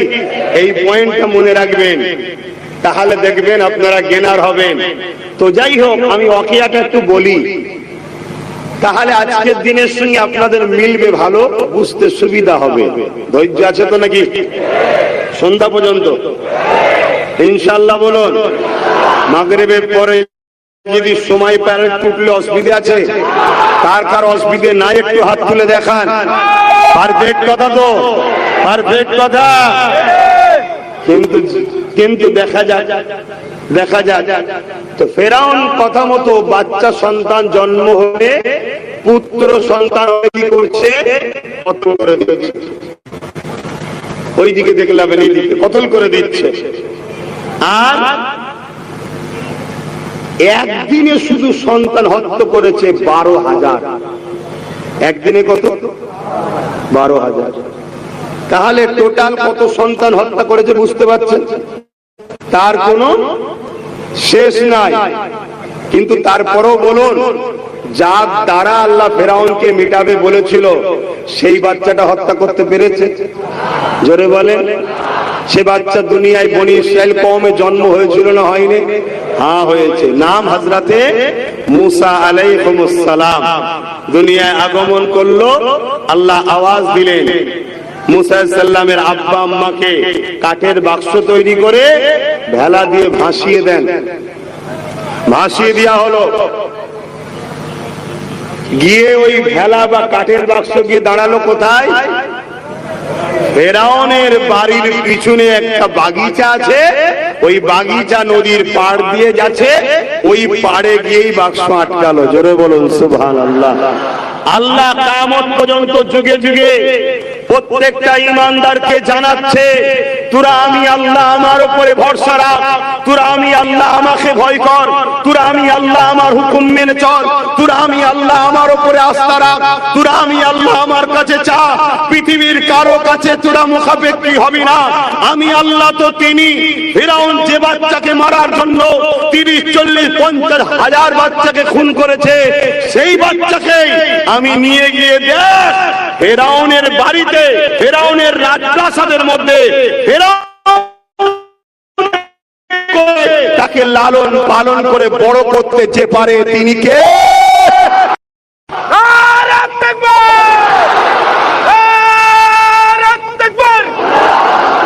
অতএব আমরা বুকে হাত দিয়ে বলুন, আমরা সেই আল্লাহর উপরে ভরসা আছে আমাদের। আমার এই জায়গায় আপনাদের সঙ্গে মতে মিল খেল না, সে ভরসা আমাদের নাই। সে ভরসা যদি থাকতো তাহলে আজকে মসজিদে যখন নামাজ হচ্ছে, মসজিদের থেকে বেশি লোক এখানে বসেছিল কেন? এর কৈফিয়তটা দেন আপনার আগে। আপনারা বলবেন হুজুর তাহলে তোমার সাথে নেই, আর তোর সাথে আমার সাথে কি থাকবি? তোর সাথে আমি নেই। যে আল্লাহর নয় সে আব্বাসের হতে কখনো পারে না। আমাকে তো সে ভালোবাসবে যে আমার আল্লাহর দাস হিসাবে আমাকে মনে করে, সে তো ভালোবাসবে। আজকে লক্ষ লক্ষ যুবক নামাজ পড়ুনি বলেই তো তোমার মসজিদকে টার্গেট করেছিলাম। তোমরা যুব সমাজ যদি মসজিদকে আবাদ করতে, তাহলে ওদের সাহস ছিল তোমার মসজিদের দিকে চোখ তুলে তাকাতে পারে। জাসনি মারবে সব যুবক আছে, উঁকি মেরে দেখতে সব বুড়ো বুড়ো মসজিদে, চল দখল কর, মুসলমানদের মসজিদের উপর দরদ নেই, তাই তো দখল করছে। তাহলে আমাদের ভুল আছে না নাই? তাহলে এই ভুল থেকে ফিরে আসতে হবে না? হবে না? আচ্ছা বলুন তো ভাই, এসব মসজিদ যদি ভেঙে ফেলে আমার আল্লাহর কি রাজত্ব চলে যাবে? তুমি আর থাকবে না, নেবে পরে অন্য কেউ খোদা হবে নাকি? হ্যাঁ, আমার আল্লাহ তোমার আমার হাতের তৈরি করা মসজিদের মুখাপেক্ষী নয়। মসজিদ তুমি আমি বানাই আল্লাহকে রাজি করার জন্য, কিন্তু বানাবার পরেও তিনি যে কবুল করছে কি তাও জানি না। কেন তোমার আমার পয়সায় যে কত সলিড আছে আল্লাহই ভালো জানে। ও মাথায় ঢুকাবে আমি মসজিদের বিরুদ্ধে মনে হচ্ছে নাকি? না, হাকিকতটা বলছি। তাহলে মসজিদকে আবাদ করা এটা তোমার আমার দায়িত্ব। মসজিদ যখন আবাদ হবে আল্লাহ তোমার আমার ঘরগুলোকে আবাদ রাখবে। তুমি আমি যদি হাজার হাজার যুবক এলাকার মসজিদগুলোতে যাতায়াত করতাম, সমাজে ওই যে দুষ্কৃতি মাইন্ডের, ইসলাম বিদ্বেষী যেসব মাইন্ডের লোক আছে, হিন্দু মানে ইসলাম বিদ্বেষী নয়, খ্রিস্টান মানে যে ইসলাম বিদ্বেষী তা নয়, সে মানে না, আলাদা কথা, তার ধর্ম তার কাছে, কিন্তু সে মাইন্ডে ইসলাম যে বিরোধী মাইন্ড করতে হবে এরম হিন্দুদের সববার মাইন্ডে আছে নাকি? হাতে গোনা কিছু লোকের মাথায় হোয়াটসঅ্যাপ ইউনিভার্সিটিতে পড়িয়ে পড়িয়ে পড়িয়ে পড়িয়ে তাদের মাথায় বিষটা ঢুকানো হয়েছে। এর জন্য দোষী আমি তুমি। কেন? তারা বিজনেসম্যান, তারাই কোটি কোটি ডলার মিলিয়ন টাকাকে দখল করতে চাইছে মুসলিম প্রপার্টিকে। তো যাই হোক, চলে আসুন। মুসা আলাইহিস সালাম বড় হলেন, আস্তে আস্তে বড় হবার পর মুসা আলাইহিস সালাম দেখছেন ফেরাউন জুলুম করছে। অনেক বড় কথা, পুরো বলতে গেলে তো ওইদিকে যেতে পারবো না, না মূল জায়গাটা বলছি। মুসা আলাইহিস সালাম অনেক বড় কথা, একটা দিন ফেরাউনের সঙ্গে মুসা নবীর টক্কর হয়ে গেল। মুসা নবী বনি ইসরাইলদেরকে বুঝাতে লাগলো, তোমরা আল্লাহকে ধরো, তোমরা আল্লাহকে ধরো, আল্লাহর নীতি আদর্শ মানো, তোমরা আল্লাহর হুকুম মানো, আল্লাহর হুকুম মানো, আল্লাহর হুকুম মানো। এভাবে করে যেসব ছেলেরা বনি ইসরাইলের দাবিদার ছিল কিন্তু ঠিকভাবে জীবনযাপন করতো না, তারা সব পরিবর্তন হতে লাগলো। এইদিকে ফেরাউন অত্যাচার এত বাড়াচ্ছে যে অত্যাচার বাড়াতে বাড়াতে লাস্টে নিজেকে আনা রব্বুকুমুল আলা খোদা দাবি করে ফেললো। এই পৃথিবীতে দুটো জিনিস চলে, একদল লোক আছে ক্ষমতার জোরে মানুষের প্রভু হতে চায়। এখানে আরো একটা কথা নোট করবেন, আপনারা মনে রাখবেন, মাথায় যুব সমাজকে জানাচ্ছি, কথাগুলো শোনো যুবক, কথাগুলো শোনো। আগামী দিন যা ভয়ানক আসছে তুমি ভাবতে পারবে না, তুমি ভাবতে পারবে না। লাশের পাহাড় তৈরি হয়ে যাবে, চোখ দিয়ে পানি নয় খুন বেরোবে, খুন। গত বছর বলেছিলাম 1 বছর 4 মাস হয়েছে, কথাটা 3 বছর সময় দিয়েছিলাম, আর বাকি আছে 1 বছর 8 মাস। মিলিয়ে দেখে নিও আব্বাস সিদ্দিকীর কথা। আমি আমার বাপের কথা শোনাইনি, আমি মোস্তফা জানে রহমতের হিস্ট্রি শোনাচ্ছি। 1450 বছর আগে নবী বলে গেছে আজকের দিনে কি হবে, কিয়ামতের আগে কি হবে, ময়দানে মাশরে কি হবে। নবী কেন বললো, সাহাবাদেরকে কেন আজ করে শোনাচ্ছিল? নবী শিক্ষা দিল, যারা ভবিষ্যৎ লঙের কথা ভাবে না সে জাতি কখনো দাঁড়াতে পারবে না। এজন্য নবী বুঝিয়েছে যে আগের কথা ভাবো, তাই আমাদেরকে সব শিখিয়ে দিয়ে গেছে। কিন্তু দুঃখের বিষয়, আমরা এত মুসলমান বসে আছি, আমি যদি জিজ্ঞেস করি কে কে বলো নবীর জীবনী ঘরে আছে পুরো পড়েছো, কার কার হাত তুলে বলো কে কে নবীর জীবনী পুরো পড়েছো, বলো বলো কে কে নবীর জীবনী পড়েছো, বলো। আমরা দাবি করছি আমরা মুসলমান, আমরা দাবি করি আমরা উম্মতে মুহাম্মাদি, আমরা আমার নবীর জীবনী পর্যন্ত পড়িনি। আমাদেরকে আল্লাহ মারার জন্য তো জালিম রাজা বসাবে। সূরা বাকারা খোলো, আল্লাহ তো বলেছে যখন তোমরা আমাকে ও আমার হাবিবকে ভুলে যাবে, আমি আল্লাহ তখন তোমাদের উপরে জালিম হুকুমতকে বসিয়ে তার দ্বারা তোমাদেরকে জিল্লাত দেবো, শাস্তি দেবো। আমার কথাই বেজার হচ্ছে?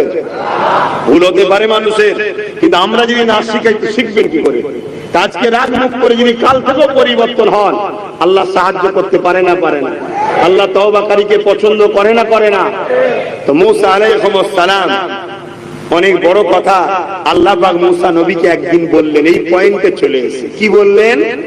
মূসা, ফেরাউন বড্ড বাড়াবাড়ি করছে, ওকে যে বলো ও অন্যায় থেকে যেন ফিরে আসে। মূসা আলাইহিস সালাম বলছেন, আল্লাহ আপনি যেতে বলছেন আমি তো যাব, কিন্তু আমার সাথে আমি আর আমার ভাই হারুন আলাইহিস সালাম ছাড়া আর তো কেউ নেই। আর ফেরাউন রাজা, সৈন্য, মিলিটারি শাসক, বিশাল পাওয়ার তার। আল্লাহ আপনি যেতে বলছেন আমি যাব, আমি আর আমার ভাই ছাড়া তো কেউ নেই, আমি আপনার কাছে একটা সাহায্য চাই। কি সাহায্য? আল্লাহ আপনি আমার সিনাতে পাওয়ার দেন। জোরে বলুন সুবহানাল্লাহ। কোথায় পাওয়ার চেয়েছে? কোরআনের কথা বলছি, সিনাই পাওয়ার।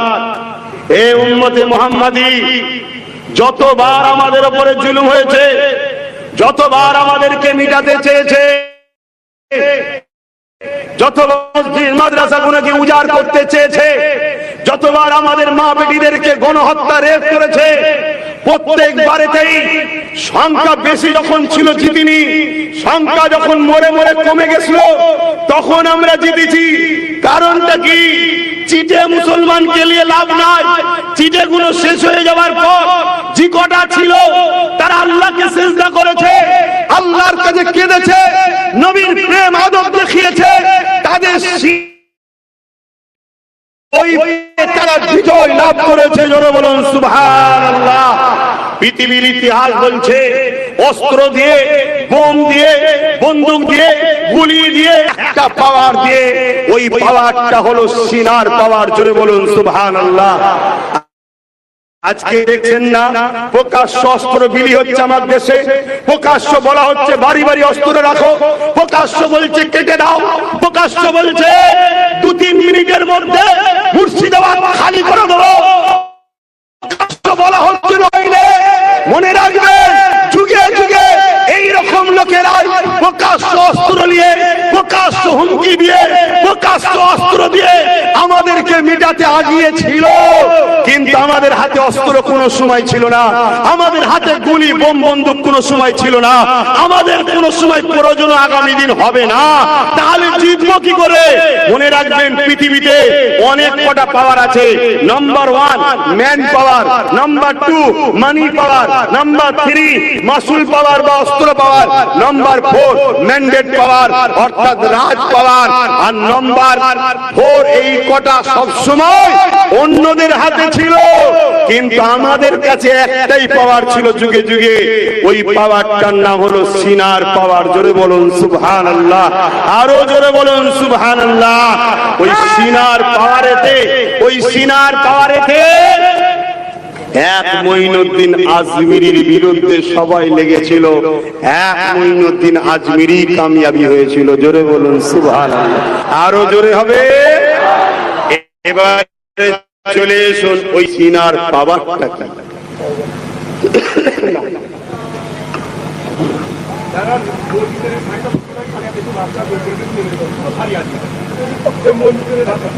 এই সাইডে একটু চলে আসেন না ভাই, রাস্তার মানুষগুলো একটু এই সাইডে চলে আসেন, একদম এই কোনটাই।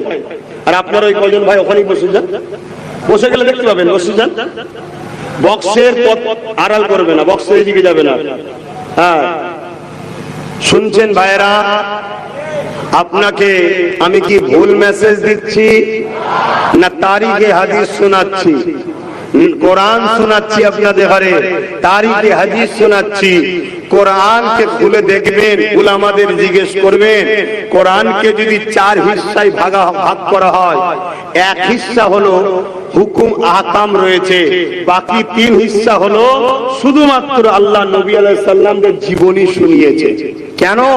হিস্টোরি, বিগত দিন কিভাবে বিজয় হয়েছে, কি ঘটনা ঘটেছে জানা দরকার আছে না? না, এজন্য বলে যাচ্ছি বাপ। তাহলে মুসা আলাইহিস সালাম কি পাওয়ার চাইলো? সিনার পাওয়ার। আল্লাহকে বললো নাকি আল্লাহ আমাকে কিছু দেন, বোম বন্ধু? হ্যাঁ বলেছে, না আমাকে সিনার পাওয়ার দেন।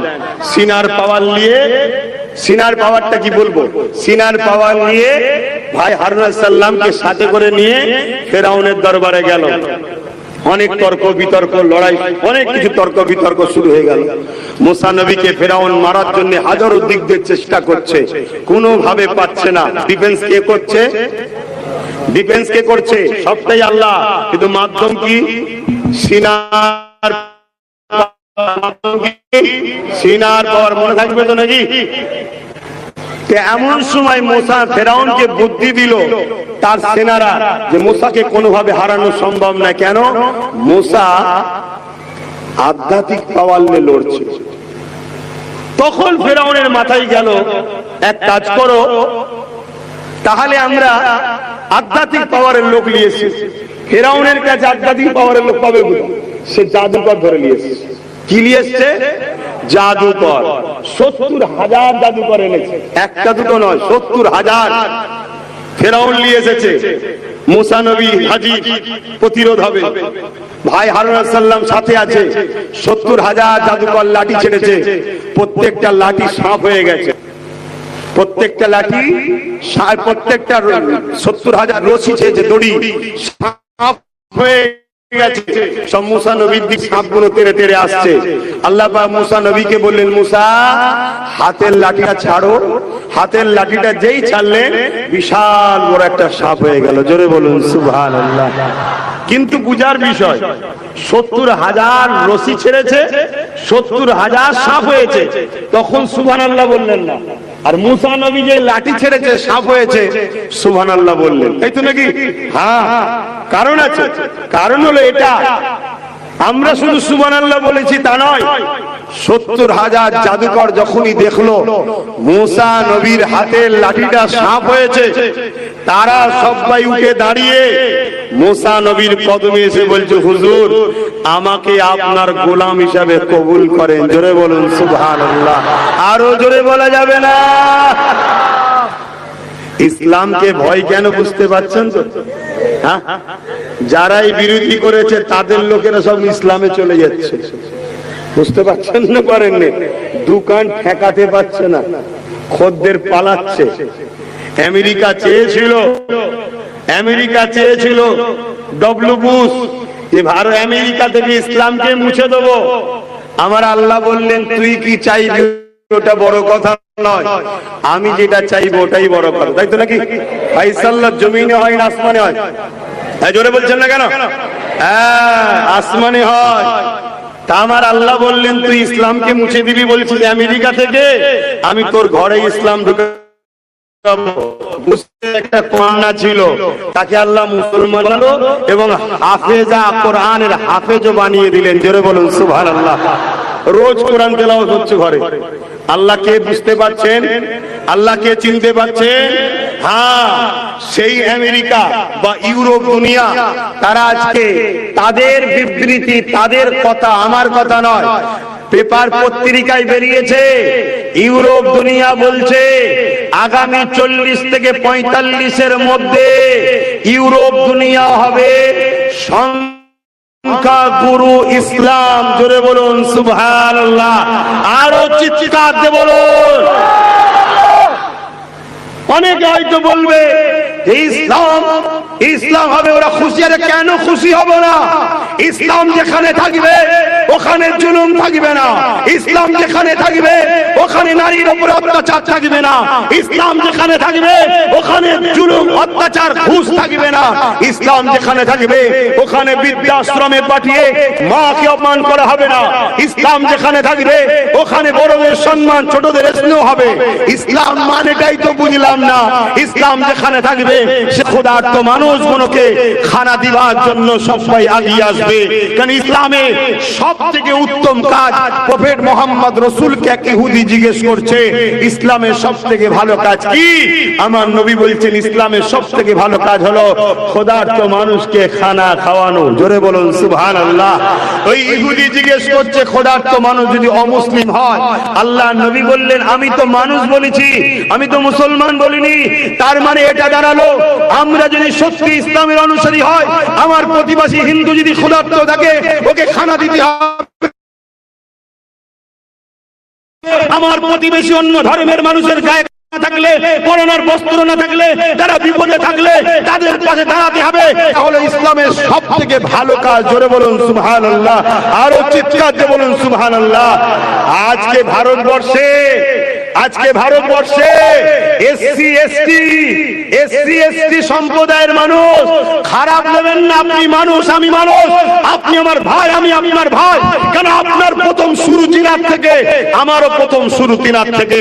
আপনার প্রথম বাবা যিনি, আমারও প্রথম বাবা তিনি। আপনার প্রথম মা যিনি, আমারও প্রথম মা তিনি।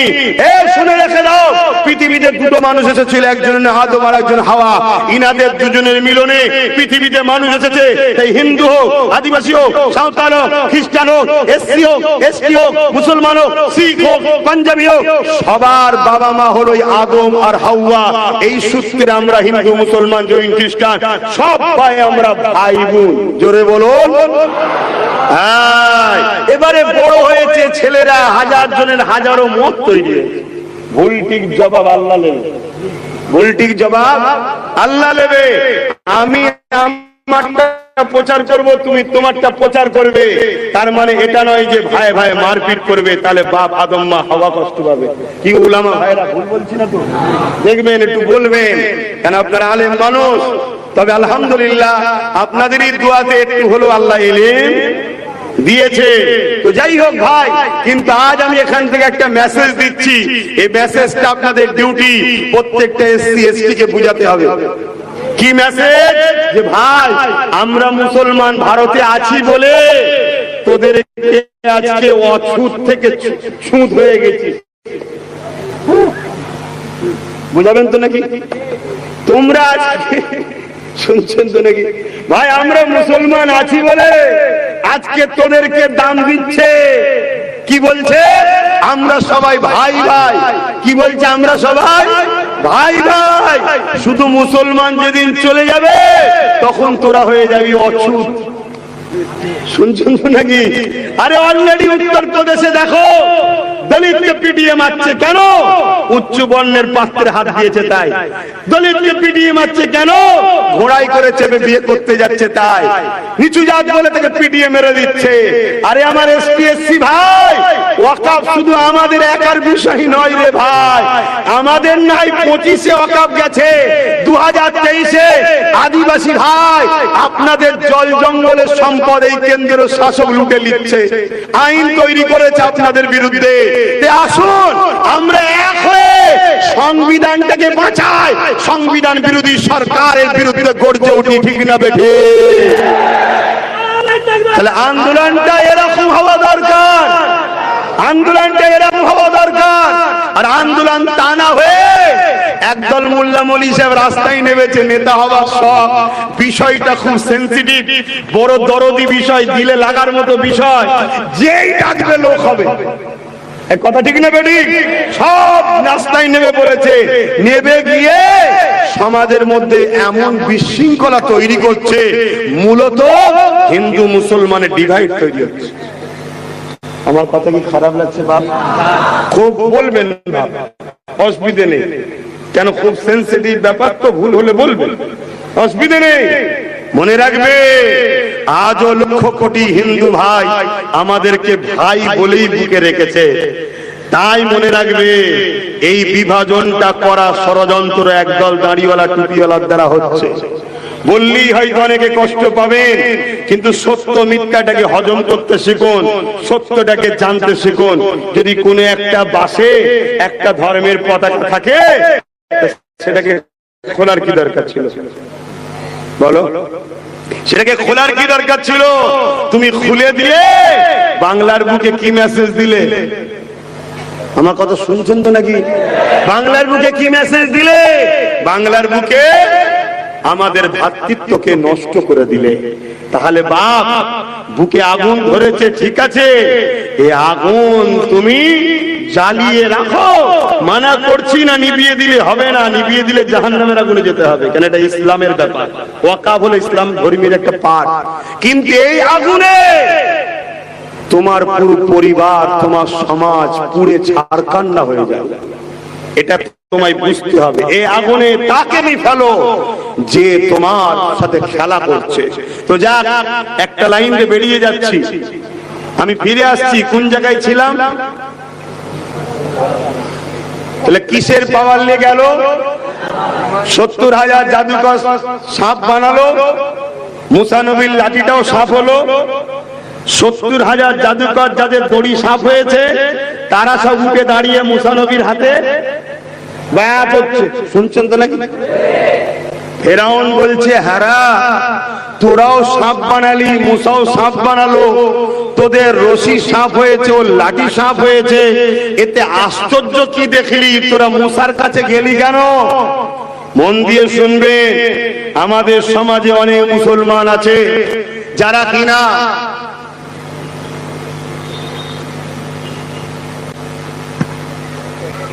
এই জলসার কোনো কমিটি নেই, তারা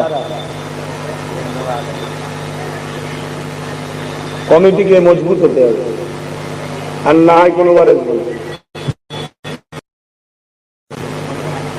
যারা শুনে জিজ্ঞাসা, যারা শুনছেন কি কথা বলছিল? হ্যাঁ, এই সমাজে কিছু মুসলিম নামধারী, জুব্বাওয়ালা, টুপিওয়ালা, মুসলিম দরদি, ইসলামের স্কলার আছে যারা কারামতকে অস্বীকার করে, মুজিজাকে অস্বীকার করে, আছে না নাই? এরা হলো আমাদের সমাজের সবথেকে বড় মুনাফিক, গাদ্দার।